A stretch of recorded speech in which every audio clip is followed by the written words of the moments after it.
رائیونڈ کے اندر جب مرکز بنائے کتنی قربانیاں ہوئی ہیں یہاں پہ، اللہ آپ کو لے جائے وہاں پہ،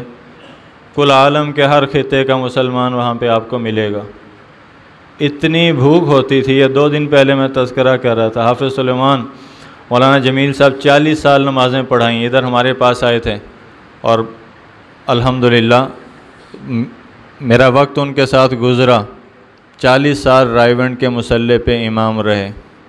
کہنے لگے، لوگ مجھے آ کے پوچھتے ہیں کہ حاجی عبدالوہاب تمہیں کیا دیتا ہے؟ تنخواہیں لیتے ہیں نا، یہاں تو دیتا ہی کوئی نہیں، خدمت تو خود کرنی چاہیے ائمہ کرام کی، خوب کھل کے سخاوت کے ساتھ کرو، کوئی کاٹا نہیں ہوگا۔ اور پوچھتے کہ کیا دیتا ہے تم کو عبدالوہاب؟ انہوں نے کہا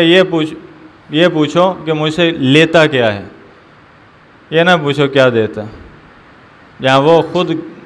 گھلے ان کو بھی گھلایا، خود تڑپے ان کو بھی تڑپایا، خود بھوک سے روئے ان کو بھی رلایا۔ کئی وقت گزر جاتے تھے فاقے میں، سالن کے ساتھ روٹی نہیں ہوتی تھی، روٹی ہوتی تھی تو سالن نہیں ہوتا تھا،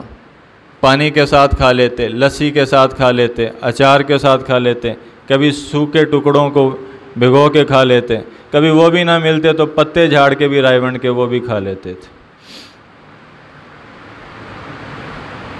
تو ایک دن پریشانی میں بیٹھے تو جو حافظ سلمان صاحب تھے پہلے امام، تو انہوں نے کہا کہ بھائی سب ساتھیوں سے کہا کہ لوٹ لو، یہاں پہ جو بھوک کے مزے لوٹنے ہیں نا وہ آج لوٹ لو، پھر قیامت تک دوبارہ بھوک رائیونڈ کا رخ نہیں کرے گی، مرکز کا رخ نہیں کرے گی، فقر کے دن پھر نہیں آئیں گے۔ ایک دور ہوتا ہے، لیکن حضور کی تو ساری زندگی ایسے گزر گئی۔ امی عائشہ رضی اللہ عنہ فرماتی ہیں کہ جس صبح حضور کا انتقال ہو رہا ہے، آخری رات ہے، آخری رات، چراغ میں تیل ڈالنے کے پیسے کوئی نہیں ہیں، سید العالمین صلی اللہ علیہ وسلم کے گھر میں اتنی رقم کوئی نہیں ہے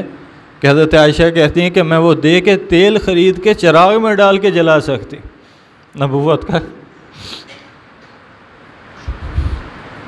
4 دانگ عالم میں نبوت کا چراغ جل رہا ہے، اور گھر کے اندر یہ حالت ہے۔ ایتھے جس کے پاس 4 پیسے ہو جائیں تو لوگ سب سلام پہ آگے پیچھے، اور جس کے پاس کچھ نہ ہو، پہننے کا کپڑا صحیح نہ ہو، کوئی پوچھنے کے لیے تیار نہیں۔ یہ دیکھو ادھر امام الانبیاء، سرتاج الانبیاء، سید الاولین والآخرین، آپ نے فرمایا کہ قیامت والے دن دیکھو گے کہ اللہ کی حمد کا جھنڈا میرے سر پہ ہوگا، جنت کی چابی میرے ہاتھوں میں دی جائے گی، اولین آخرین کی شفاعت کا وہ مجھے دیا جائے گا اختیار۔ ایک شخص ہوگا جس کو آپ نے فرمایا مقام وسیلہ دیں گے اللہ، اور مجھے اللہ سے امید ہے کہ میں ہی ہوں گا، مجھے ہی دیا جائے گا، جس کے اذن کے بغیر حساب شروع نہیں ہوگا۔ اس کے انتقال کے وقت میں یہ حالت ہے کہ امی عائشہ کہتی ہیں کہ میں نے پھر حضور کی زرہ جو پڑی ہوئی تھی، جنگی لباس لوہے کا، وہ میں نے اٹھائی، وہ ایک یہودی کے پاس لے کے گئی، یہودن کے پاس دے کے اس کے گھر میں اس سے تیل لیا، اور تیل لا کے آ کے میں نے اس کو دیے میں ڈالا اور پھر اس کو جلایا۔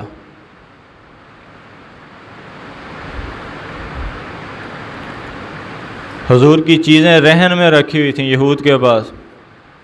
ان کے پیسے لیے ہوئے تھے استعمال کے لیے، اس حالت میں دنیا سے چلے گئے۔ لیکن یہ سبق دے کر کے کہ دیکھو یہ دنیا کا مل جانا یہ کوئی بڑی بات نہیں، آخرت بناؤ، اللہ کو راضی کر کے جاؤ، پھر ہے زندگی کا مزہ۔ چاہے دولت ہے دولت میں کامیاب، فقر ہے فقر میں کامیابی، بادشاہت ہے بادشاہت میں کامیابی، اس سے حقیقی معاشرہ بنے گا۔ ورنہ یہ جو تبدیلی کے دعوے اور یہ جو تبدیلی کے نعرے اور یہ جو خود ساختہ سیاست اور یہ جو اس سے کچھ نہیں ہونے والا۔ تو تبدیلی کا حقیقی ذریعہ جو ہے معاشرے کے اندر حضور انور صلی اللہ علیہ وسلم کی تعلیمات بنیں گی، آپ کی مبارک زندگی بنے گی۔ یہ وقت ہے اس کو اپنانے کا، یہ وقت ہے اس پہ چلنے کا، یہ وقت ہے عزم کرنے کا، یہ روزے ہیں جو بھوک پیاس برداشت حضور کی اتباع میں کرنے کے لیے ہم تیار ہوں۔